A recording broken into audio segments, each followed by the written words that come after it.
Hey, what's going on, y'all? I thought I'd make a little video tonight. Today's Monday the 16th. It's about almost 9:30 at night. Sitting at the Flying J here in Battle Mountain, Nevada, on my way to Sacramento.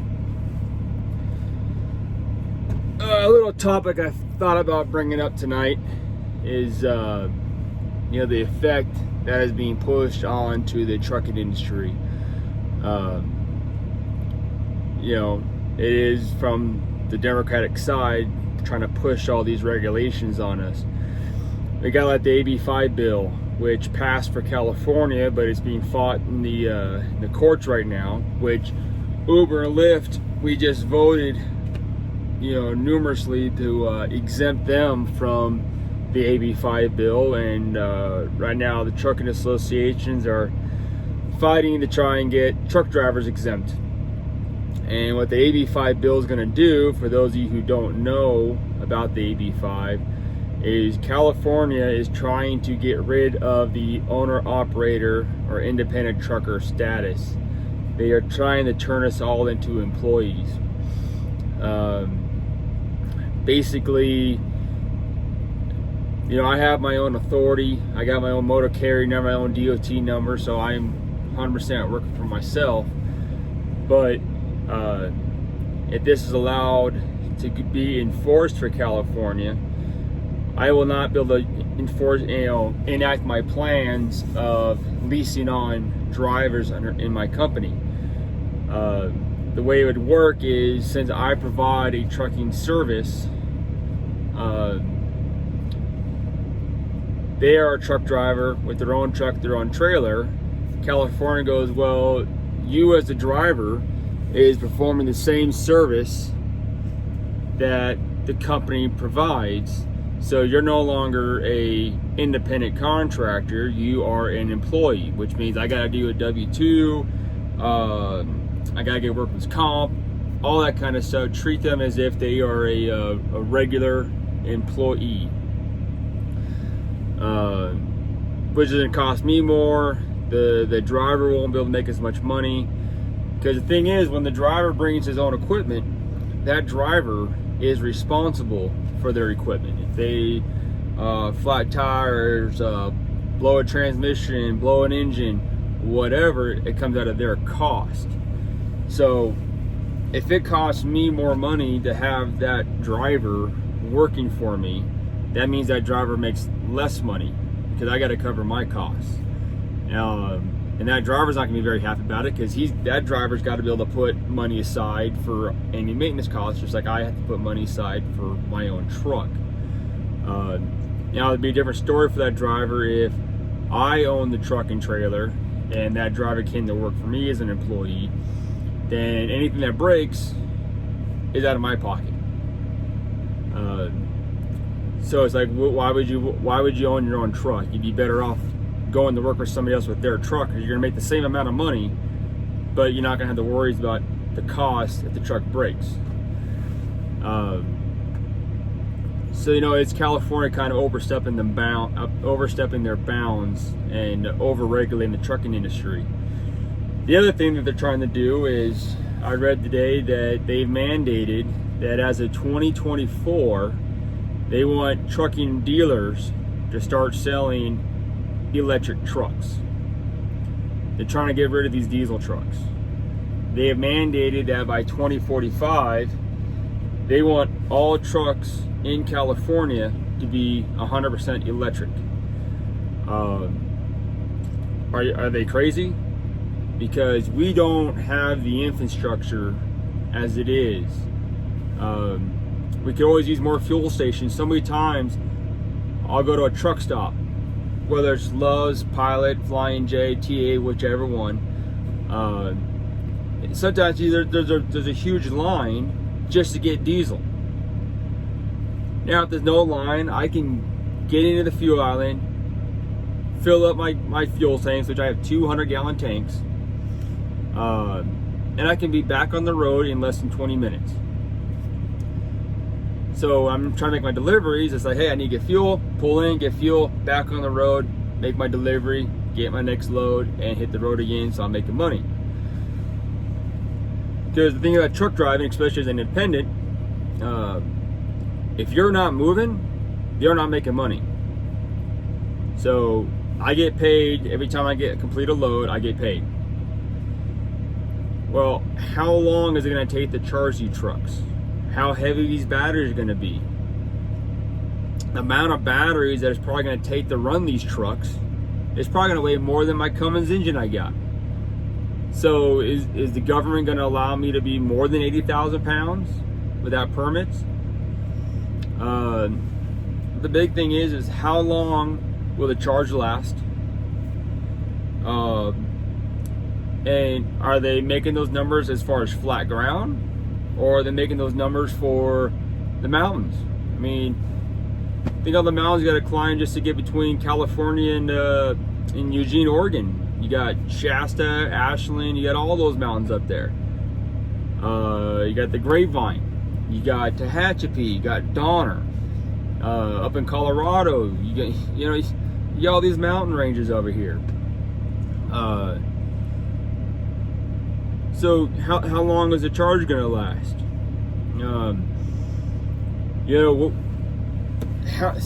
How long is it going to take to even charge those batteries?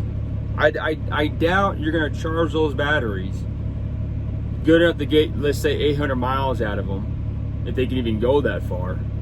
I doubt you're going to charge those batteries in 20 minutes. So let's just say hypothetically it's going to take an hour to charge those batteries. Well, that's going to cause major delays, because if I'm running out of a charge and I don't have enough charge to make my delivery, I only got an hour to go, but I got to stop and shut down for an hour.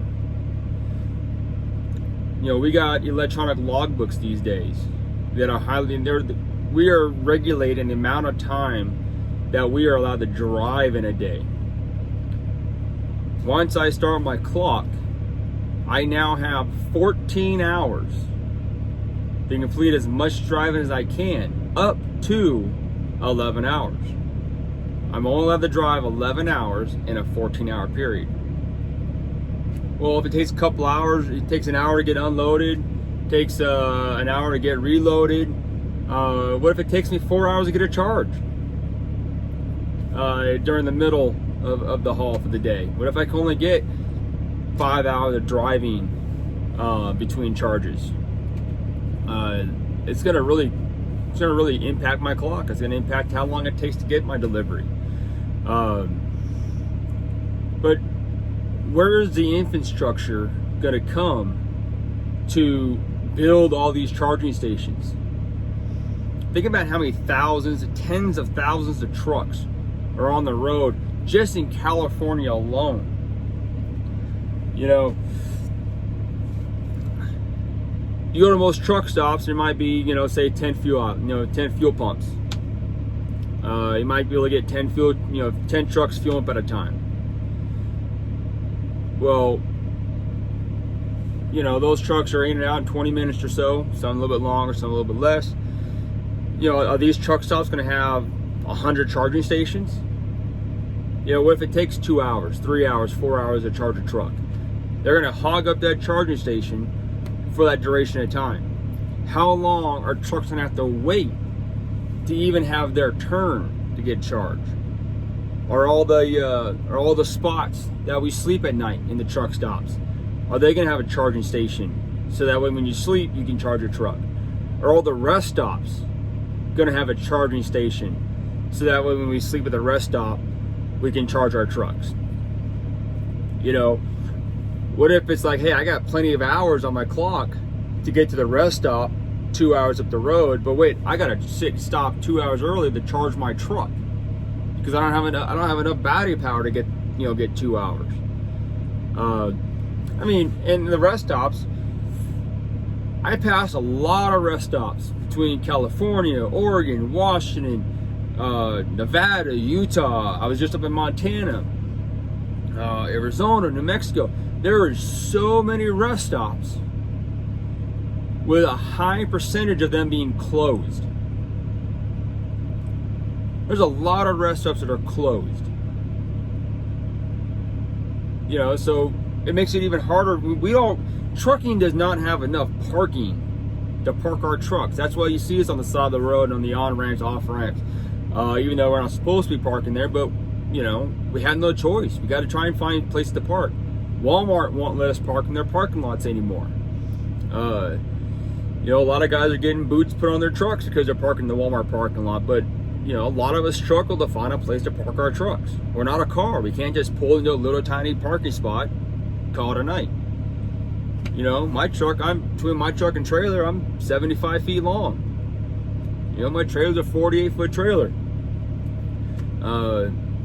You know, we can't just whip the trailer around and park wherever we want willy-nilly. You know, we're large vehicles and there's not enough parking. So if there's already been an issue with parking in this industry, we don't have the infrastructure for parking all these trucks, how are we going to have the infrastructure for all these charging stations? And all this is going to do is cause us to have delays, and it's going to hurt our pocketbook, which means, you know what, I need to charge more money. The truckers are going to charge more money to ship your product.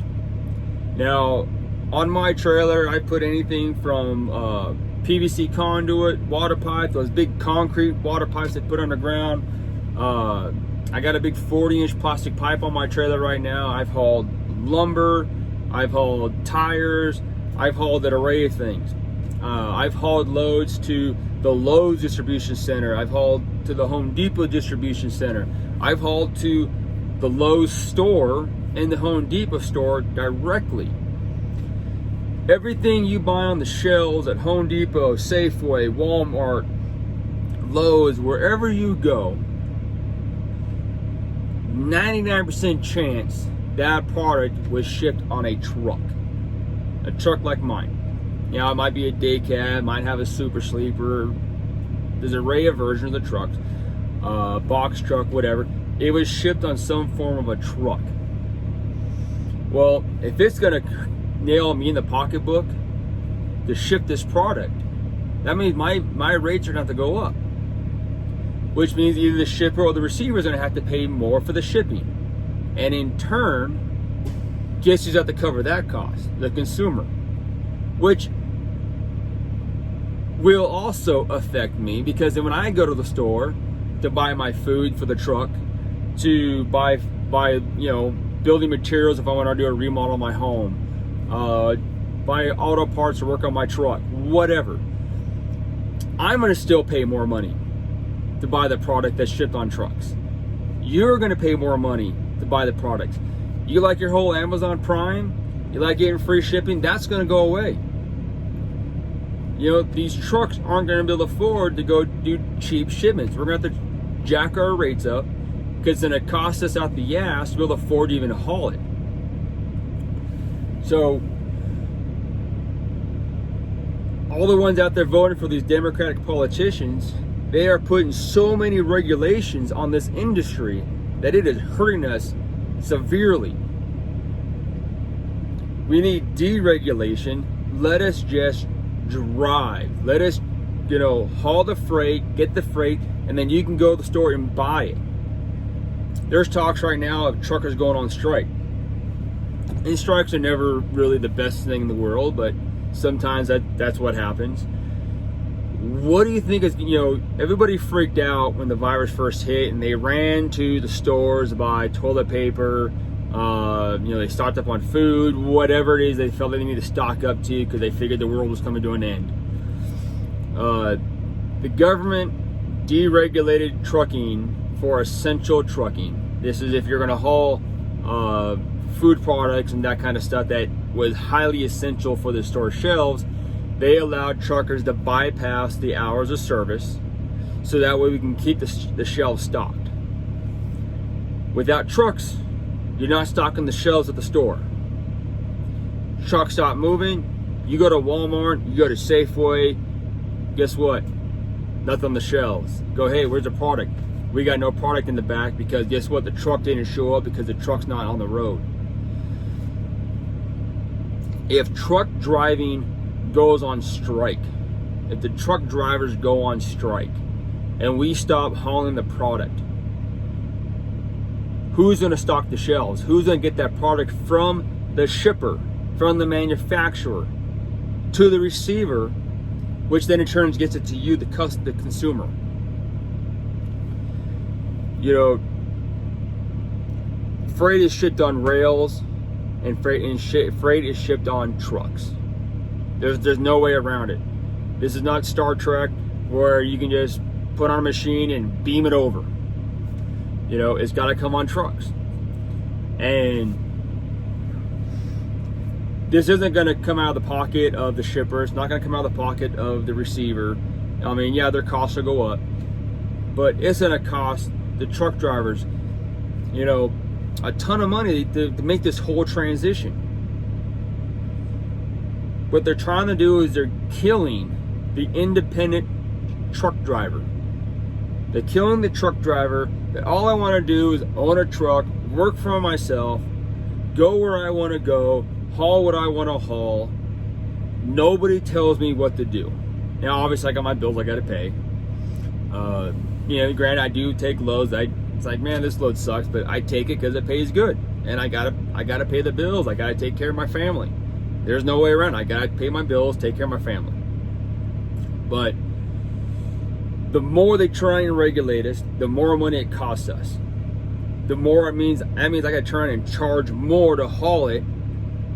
Well, the receiver or the shipper, they're not going to eat the cost. They're going to pass it on to the consumer. There's no way around it. That's how it is. You know, so these liberal policies are killing the trucking industry. It's just how it is, and it sucks. It's horrible. Trucking has been around for decades. Why can't California leave us alone? Independent truckers have been working great for decades. Now all of a sudden they want to put this AB5, and all it is for is so California can try and get more money out of us. That's all it is. It's all revenue. They want more money from us. They tried to do Uber, they tried to do Lyft, but we voted against it. I hope that the courts rule in our favor and tell California this is unconstitutional, that they're not allowed to enforce this. You know, it is wrong to sit there and try and harp on us to try and get more money. That's all it is. I'm happy being an independent truck driver. I don't want to work for somebody else. That's why I became an independent truck driver, because I did not want to work for somebody else. You know, yeah, I could have worked for somebody else very easily. I could have went to work for Warner, JB Hunt, any of those guys, Schneider or whatever. I didn't want to. I wanted to be an independent truck driver. I wanted to work for myself, be my own boss, build my own company. But California is trying to make it harder. All these taxes, jacking the fuel prices up. You know, when the fuel prices were going up years ago, when they wanted to put this new fuel tax in, everybody's like, oh, better go fill your truck up, and it costs you an extra $2 to fill your pickup up. And what people didn't realize, it's not about the person who just got to fill up their car or fill up their pickup that they're commuting to work or whatever, or just joyriding around. It's the truck drivers. Right now, I run over 14,000 miles a month. Now, if I have a breakdown, I'm down for a week, obviously that affects how many miles I run a month. But on average, when I'm running, not having any problems, I run about 14,000 miles a month. I spend around $7,500 a month in fuel. $7,500 a month just in my fuel costs. When I run through Oregon, because I am rated at 80,000 pounds and I have 5 axles, Oregon charges me 20.5 cents per mile that I drive in their state. 20.5 cents per mile. When I haul from California to Washington and I'm going up I-5, one way costs me $65. If I go up I-5, it's $65 to get from Ashland to Vancouver. One way. Then I get another load that turns around, $65 to come back. I have written Oregon a check, and I got to pay Oregon every month. Every month I got to calculate how many miles I drove in their state. The biggest check I've written so far is at the end of the month. Even though I spent $7,500 in fuel, I cut Oregon a check for over $1,000. I had to write Oregon a check. New Mexico, I got to buy a yearly permit, which the permit's only $12 per year. I got to pay my fuel tax, and I got to pay a weight tax for how many miles I drove in their state as well. So they're getting a permit out of me, they're getting fuel tax out of me, and they're getting a road tax for how many miles. Now I will say Oregon, they don't charge me fuel tax when I buy fuel there, but New Mexico's even a triple threat. You know, they just want to keep harping on the trucking industry. You know, $7,500 a month in fuel. So when they talk about, oh, it's only 10 cents a gallon more, it's only 20 cents a gallon more. My truck holds 200 gallons of fuel. I have two 100-gallon tanks. And I'll burn through that in a day, depending on how many miles I'm able to run that day. But I usually end up filling my truck at least once a day and having to fuel my truck. Last night, before I went to bed, I decided to go ahead and top my tanks off. I put 100 gallons into it. I just got fuel again a little bit ago. There's another 100 gallons I put into it. I'm not burning that much fuel on this trip because the load I got is only 8,800 pounds, so it's like running empty. So I'm not burning a lot of fuel on this one. But a lot of times, I am 80,000 pounds and I get around 5.5 miles to the gallon. So that's $7,500 a month just in my fuel costs. That doesn't count my maintenance costs. I just had to get both my rear ends rebuilt. That cost me $7,300 to get both rear ends rebuilt. Between my tires, between my oil changes, all that stuff. It cost me money. I got to keep money aside for any kind of a breakdown that may happen on this truck, because running over 14,000 miles a month, something is bound to break. You can't run 14,000 miles a month and not expect something to break. You have to expect something to break. Luckily for me, I'm very mechanical. A lot of things I can fix myself. Which means I don't have to wait for the shop to be open. I don't wait for a vacancy for them to be able to get my truck in. I get less downtime because I can fix most things myself. Of course, also depends on the breakdown and if I'm away from home or if I'm at home. At home, there's more I can do. Away from home, there's less I can do. But it costs a lot of money to operate this one truck as an owner operator. And these liberal governments are trying to take more money out of my pocket. It's already hard enough to survive in this business as an owner operator with one truck. Now they want to get more money out of us, regulate us even more. California already requires that if you have a truck older than 2010, your engine has to be a 2010 or newer. And I believe there's only like 2 years left on that. After that, your truck has to be a 2010 or newer. That's why I bought a 2015. You know, if this rule wasn't in place, I would have had no problem buying like a 95 or whatever. I like old school trucks. I grew up with old school trucks. I love old school trucks. It would have been a lot cheaper for me to buy an old school truck. But with California's regulations, I had to buy a newer truck. That cost me a lot of money.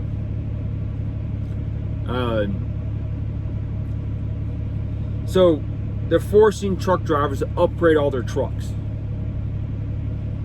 Now they want to force drivers to go electric.